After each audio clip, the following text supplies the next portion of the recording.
반갑습니다. 박하하루 9번째 시간입니다. 여러분은 오늘 어떤 하루를 보내셨나요? 너무 힘들고 지쳐서 가족에게 혹은 친구에게 평소보다 더 함부로 말해서 후회하고 있지는 않으신지 모르겠네요. 뭘 해도 잘 되는 사람은 이런 걸 잘한다고 해요. 위로, 칭찬, 공감, 설득, 유머, 피드백, 그리고 거절. 말투 하나만 바꿔도 인생이 달라질 수 있다고 하니 어떻게 해야 의사 전달을 넘어서 의사소통을 할 수 있을지 한번 알아보기로 해요. 그럼 이재성 작가님이 지은 뭘 해도 잘 되는 사람의 말투, 오늘 함께 할게요.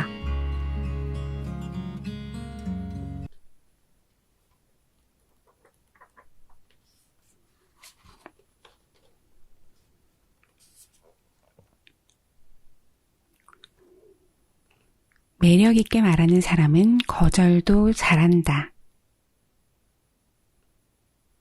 평화를 원하거든 전쟁을 준비하라. 베게티우스. 호수 위에 백조와 발레하는 여성의 상체는 그 자태가 아름답고 우아하다. 평온하면서 예쁜 곡선을 그리는 모습들을 보면 저절로 감탄하게 된다. 그런데 언뜻 보기에는 평온하지만 물밑 발길질과 무대 위 하체 동작들은 전쟁을 연상시킨다.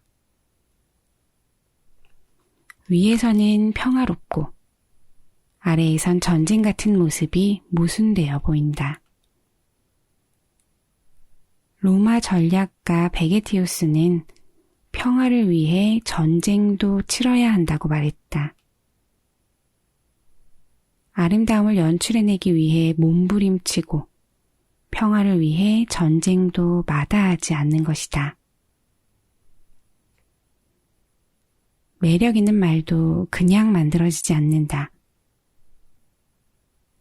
아름다운 꽃이 만들어지기까지 일부를 자르고 다듬는 과정을 거친다.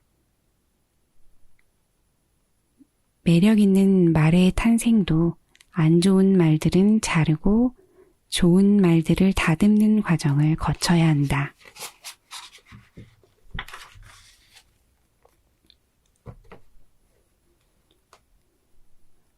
험한 전쟁을 치러야 매력 있게 말을 할 수 있다. 그 말의 전쟁 가운데 가장 험한 전쟁이 있다. 바로 거절이다. 거절은 이래도 저래도 어렵다. 거절을 해도 못해도 상대가 미워지고 부담스러워진다.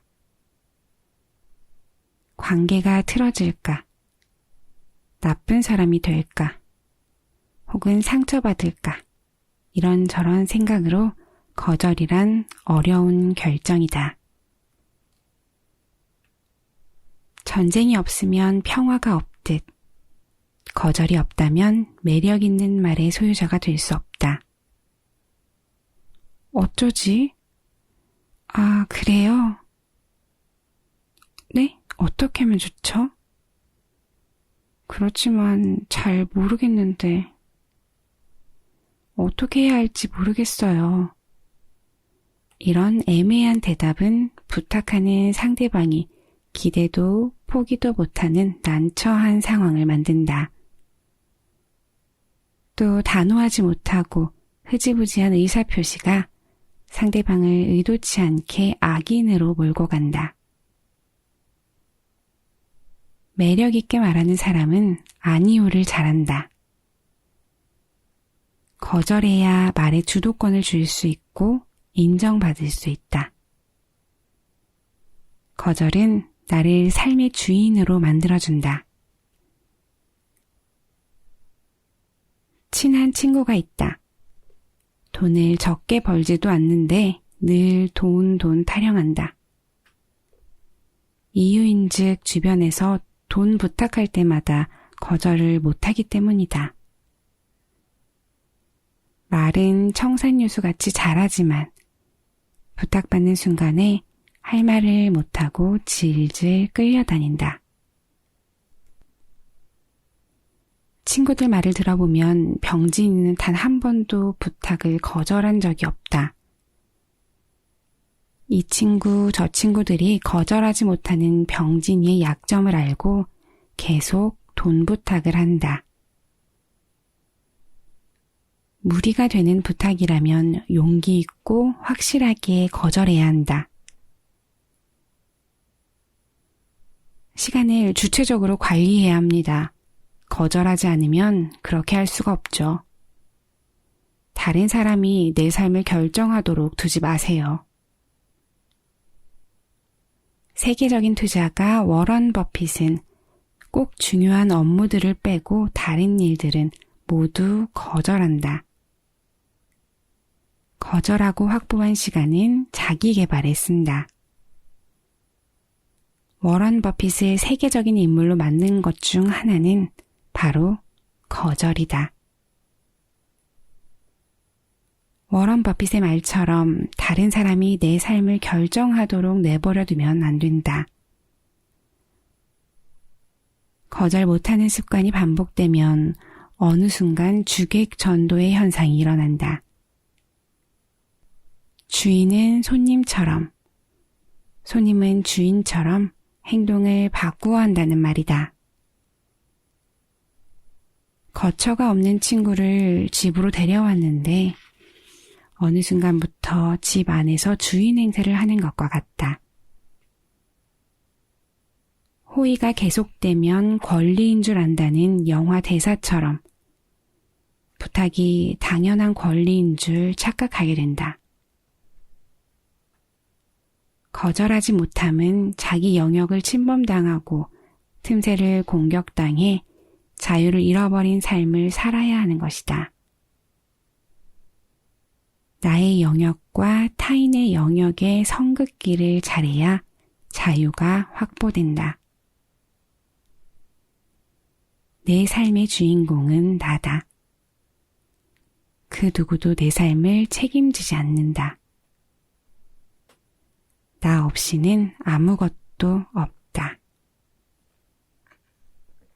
유교 사상이 짙은 한국은 체면 문화가 강하다.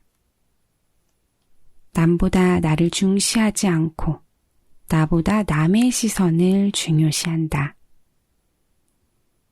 자신의 정체성과 가치보다는 남이 나를 어떻게 보느냐에 중점을 둔다.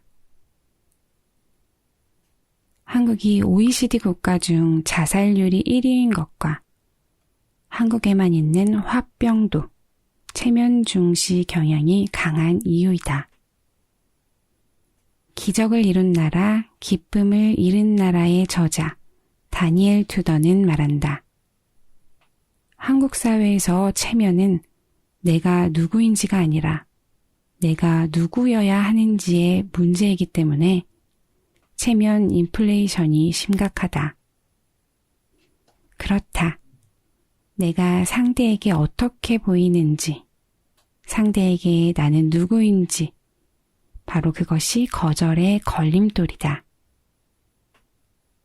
거절하지 못하는 내면 깊은 곳에는 체면이 자리 잡고 있다.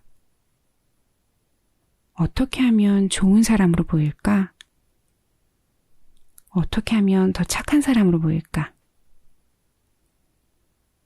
착하게 보이려고 체면 차리는 것은 삶의 주도권을 상대에게 내어주는 것이다. 남의 시선에 따라 인생의 향방을 바꿔하는 희생적인 삶을 사는 것이다. 우리는 누구에게나 다 좋은 사람일 순 없다. 착하다고 알아봐주는 사람이 얼마나 될까?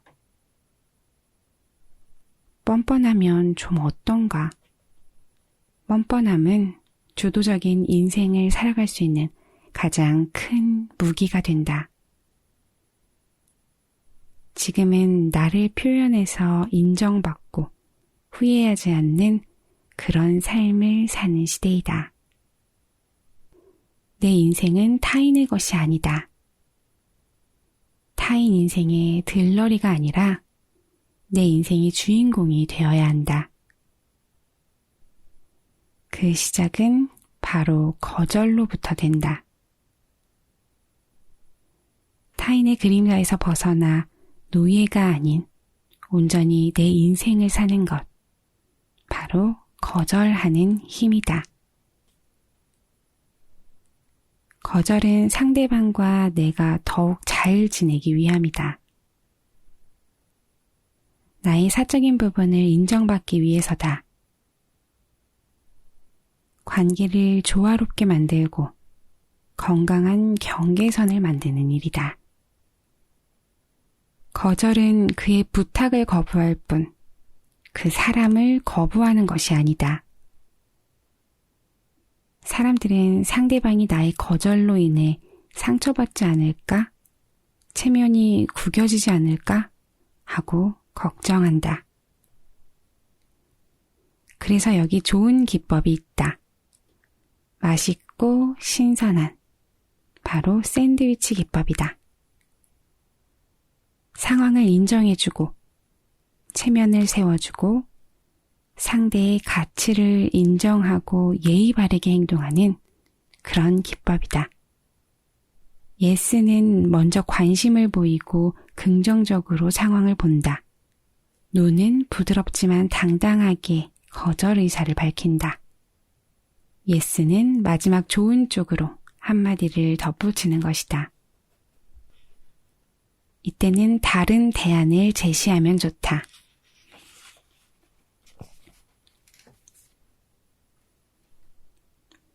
매주 있는 회식 자리에서 상사의 계속되는 술 권유에 이제는 몸도 마음도 지쳤다.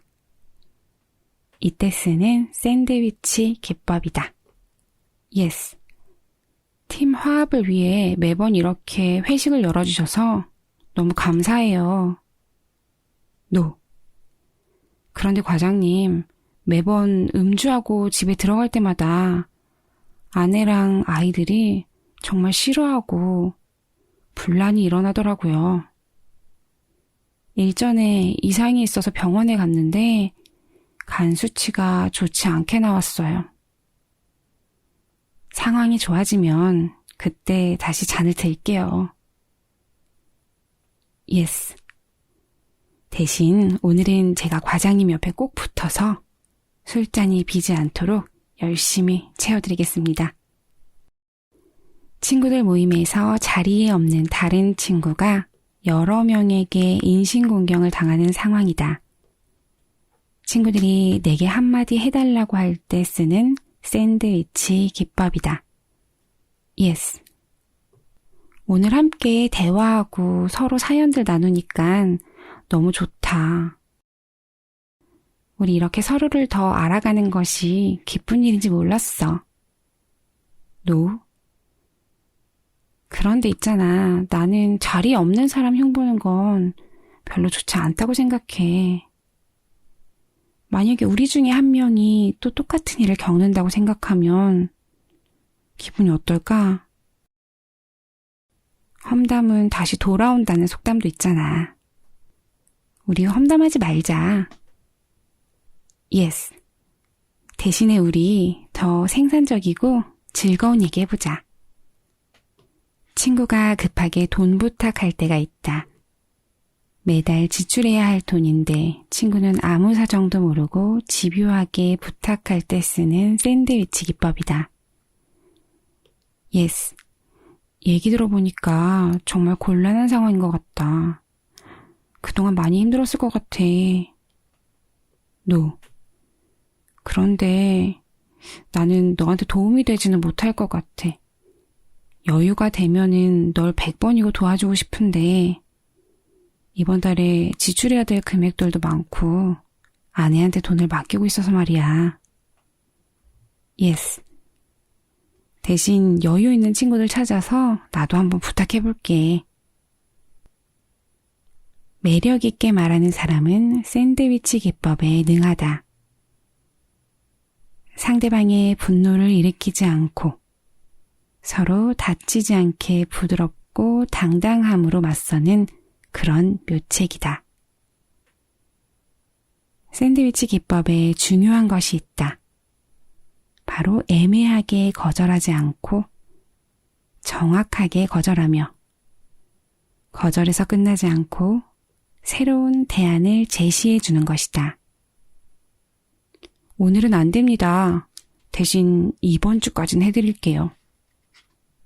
돈 부탁은 어려워. 돈 말고 다른 거 필요하다면 그때 꼭 얘기해줘. 깎아드리는 건 어려워요. 대신에 사은품 하나 더 챙겨드릴게요. 저는 이번 프로젝트에 참여하기가 어렵습니다. 유능한 사람들을 알고 있으니까 제가 소개해드릴게요. 내가 몸을 다쳐서 심한 운동은 좀 어렵고 가볍게 같이 산책하면 어떨까? 고대 그리스의 철학자 피타고라스는 이렇게 말했다. 된다. 혹은 안 된다고 말할 때는 신중하게 생각해야 한다. 깊이 따져봤을 때 부적절한 일이라고 판단했으면 솔직하게 안 된다고 말하라. 그렇지 않으면 피동적인 상황에 빠지고 말 것이다. 이것은 자신은 물론 상대방에게도 모두 불리하다. 부탁을 승낙하는 것은 기술이 없어도 누구라도 할 수 있다. 그러나 거절하는 것은 기술이 없다면 쉽지 않다. 거절도 기술이다. 반드시 기술로 거절해야 한다. 거절은 타인에게 죄 짓는 것이 아니다. 당연한 일인 것이다.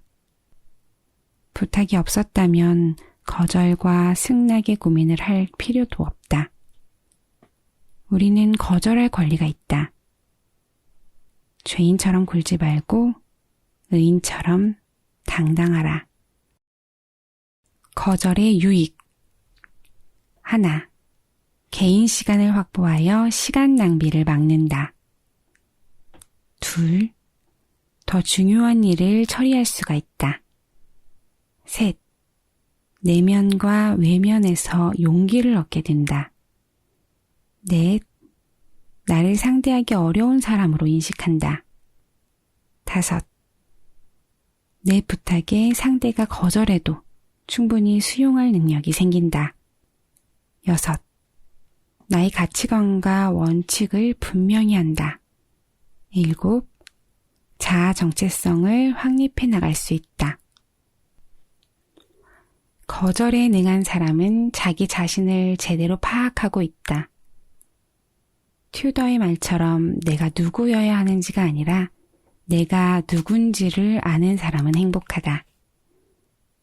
행복하다는 것은 소스라쳐 놀라는 일이 없이 자기 자신을 알아가는 것이다 라는 독일의 철학자 발터 베냐민의 말처럼 진정한 행복이란 자신이 누구인지를 아는 것이다. 행복한 삶은 자신을 알고 타인에게 휘둘리지 않는 거절에 능한 삶이다. 매력 있게 말하는 사람들 모두 거절을 잘하는 것은 아니다. 하지만 거절을 잘하는 사람들 대부분은 매력 있게 말한다. 우리는 오늘도 거절 전쟁에서 승리해서 매력 넘치는 온전한 나로 거듭나야 한다.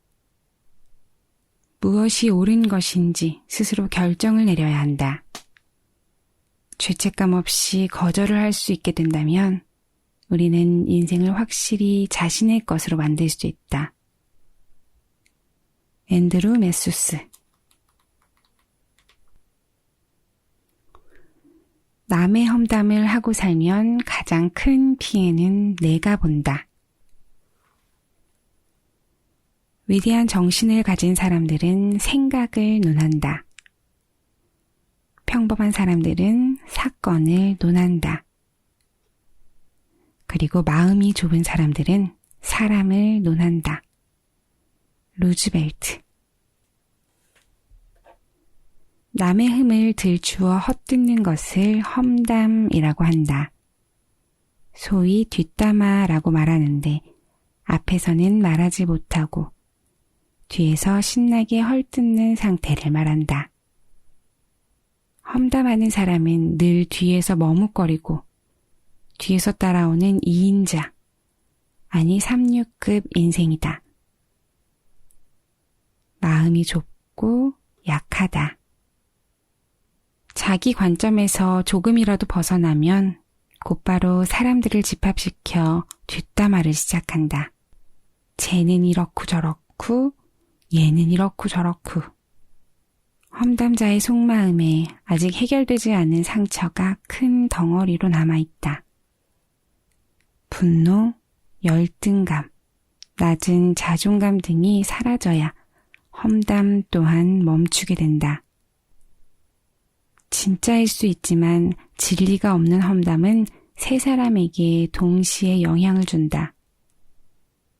유대 주석서 미드라쉬는 험담은 험담하는 자, 험담을 듣는 자, 험담의 대상자, 이렇게 세 사람을 죽인다고 말한다. 그중 특별히 크게 다치는 사람은 험담을 하는 사람이다. 험담을 듣는 자와 험담의 대상자는 험담을 듣고 버리든지 발판을 삼으면 그만이다. 험담을 하고 들을수록 부정의 기운이 감돌고 시야가 편협해지고 사람들은 곁을 떠난다. 험담하는 자는 마치 똥파리와 같다. 남이 싸놓은 배설물, 즉 실수나 약함만 찾아다니고 이 사람 저 사람에게 묻히고 다닌다. 결국 일생의 마지막 무렵에는 매서운 파리채가 기다리고 있다. 험담하면 당연히 가장 먼저 떠오르는 분이 있다. 한 동네에 살던 몸이 불편한 수키 아주머니다. 수키야, 우리 남편 이번에 승진했어. 네가 기도해준 덕분이야. 정말 고마워. 그거 봐, 기도하면 다 된다니까. 그리고 네 남편의 실력이 워낙 뛰어난 건 사실이잖아. 수키야, 지숙이가 너 때문에 남편 승진했다고 고마워하더라. 당연하지. 내가 얼마나 신경 써서 기도해줬는데. 그 남편 좀 어리석고 무능한 건 다들 알잖아. 신이 안 도와주면 누가 도와주냐.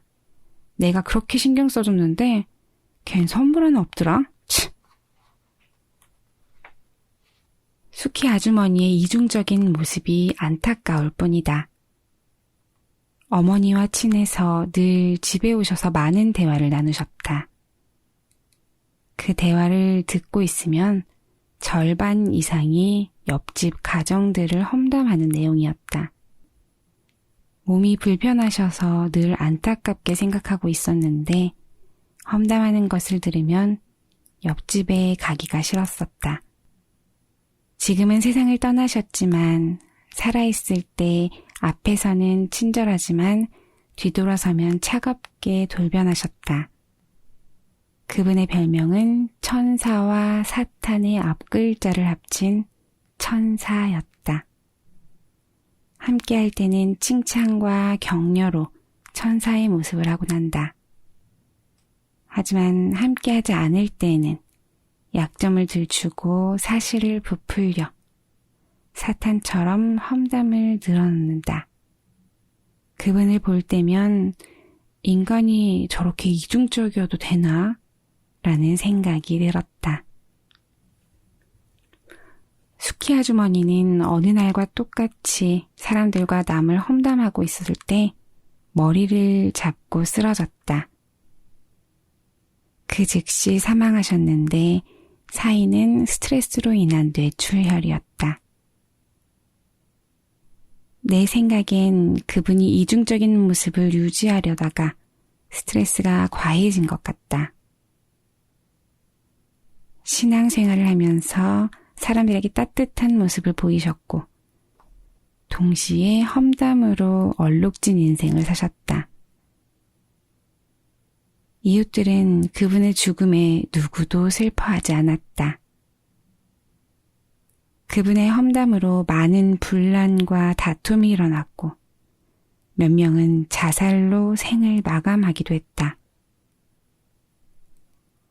수키 아주머니는 우주의 법칙을 멈추게 했기에 그분 또한 우주의 법칙을 적용받은 것이다. 우주의 에너지는 사랑과 칭찬 그리고 감사다. 절대 험담과 미움, 비판이 아니다. 험담은 우주를 오염시킨다. 의심으로 시작해서 의심으로 끝나는 영화 다우트에서 험담에 관한 일화를 얘기한다. 여인. 남 얘기하는 것이 그렇게 죄악인가요? 제가 잘못한 건가요?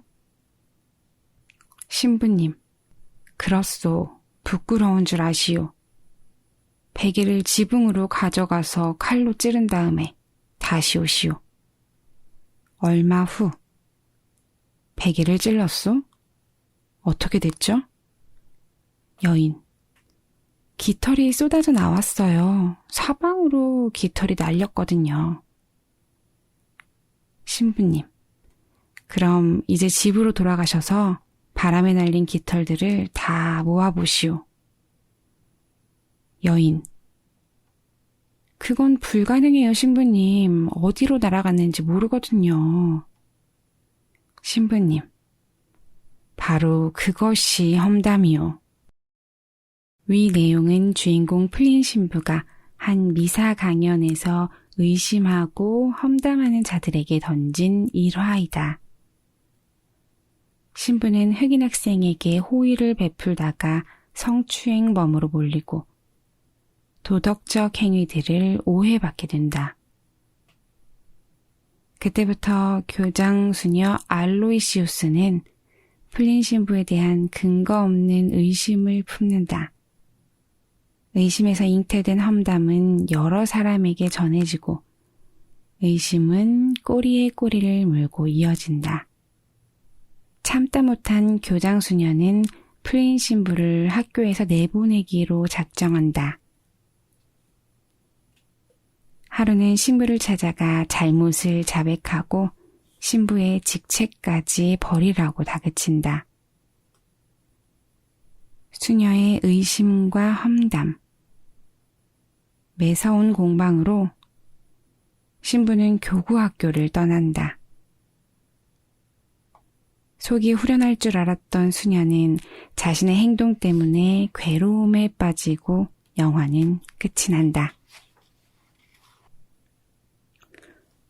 누군가를 의심하고 추측할 수는 있지만 험담을 하는 것은 잘못된 행동이다. 험담은 깃털처럼 여러 사람에게 퍼지고 주워 담을 수는 없다. 절대 수습 불가능하고 우주를 오염시키는 악질 중의 악질이 험담이다. 교장 수녀는 잠깐은 행복했으나 의심과 험담으로 인해 자신을 불행의 감옥으로 넣었다. 부처는 오직 자기 자신이 한 것과 하지 않은 일에만 집중하도록 하라라고 말했다. 행복한 사람은 험담을 하지 않는다. 바로 자신만 돌아볼 뿐이다. 마더 테레사는 스스로의 발전을 위해 자신에게 시간을 들이는 사람들은 남을 험담할 시간이 없다고 말한다. 사람은 자존감이 낮을수록 험담을 하고 자존감이 높을수록 상대를 높여준다. 영국 스태퍼드셔 대학교 연구팀은 160명의 대상자들에게 뒤에서 다른 사람의 이야기를 얼마나 자주 하는지를 설문조사했다. 자존감 정도와 사회적 유대감, 그리고 삶에 대한 만족도도 포함시켰다. 그 결과 남의 이야기를 많이 하는 사람일수록 사회적, 인간적 유대감을 많이 느꼈지만 그것이 자존감이나 삶에 대한 만족도로 이어지지는 않았다. 연구팀은 또 칭찬을 많이 하는지 혹은 험담을 많이 하는지를 물었다. 그러자 좋은 이야기를 많이 하는 사람들은 그렇지 않은 사람들보다 자신에 대한 자존감이 매우 높은 것으로 나타났다.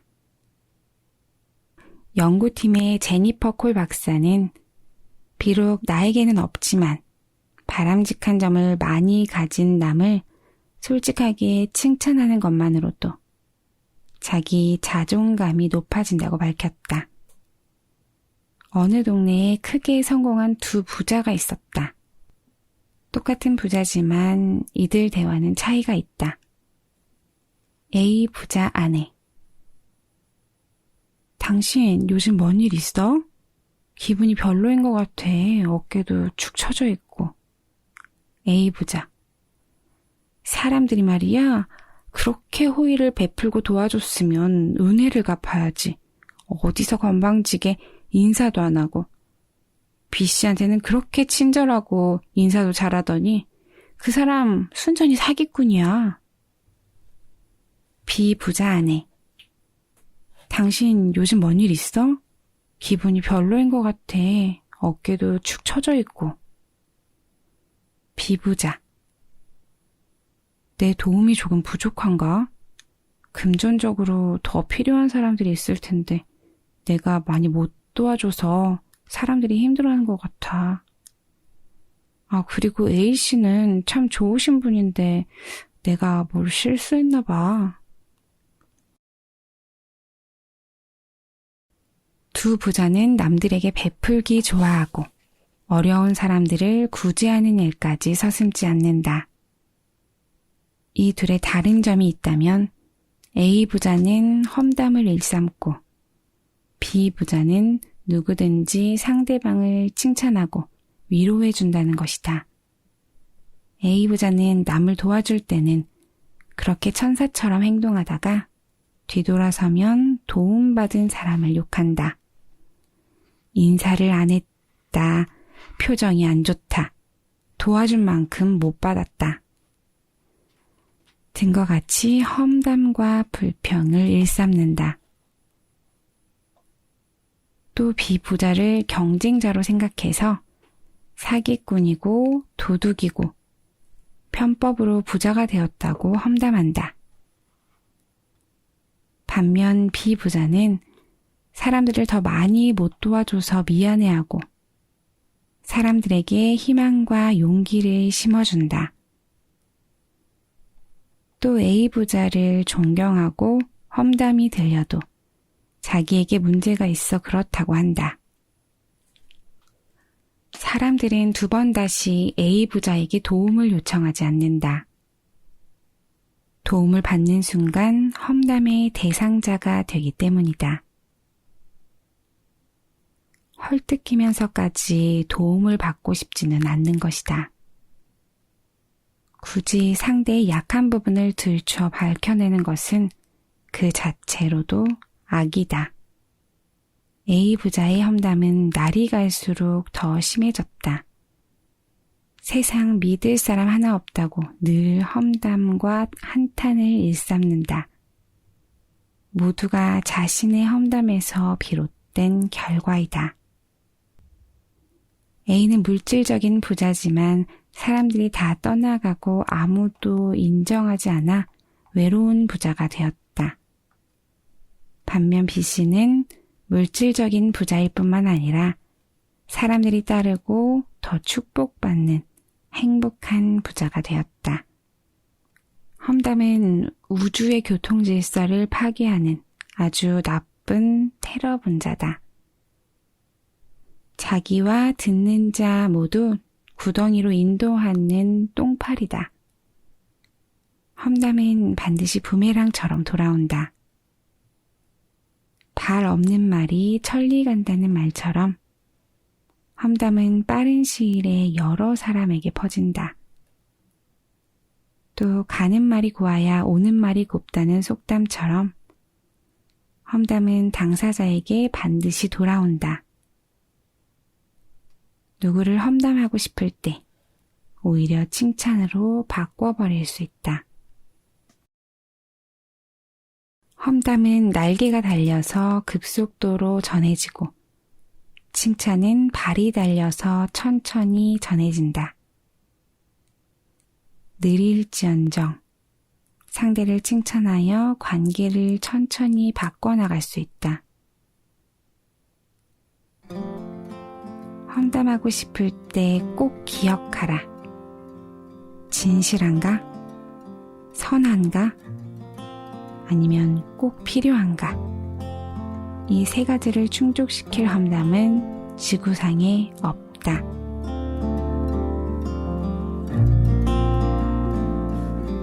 I still recall the first time I saw you. 우리 날개 달린 험담 대신 느리더라도 천천히 전해지는 그런 칭찬에 익숙한 그런 사람이 되어보는 건 어떠실까요? 저도 오늘 잠들기 전에 주변에 칭찬 한마디씩 전하고 자야겠네요. 저는 오늘도 행복할게요. 여러분도 행복하세요. 잘 자요. My scars, bruises and broken heart, numbed all the pain, show me how to heal, and now I don't feel broken anymore.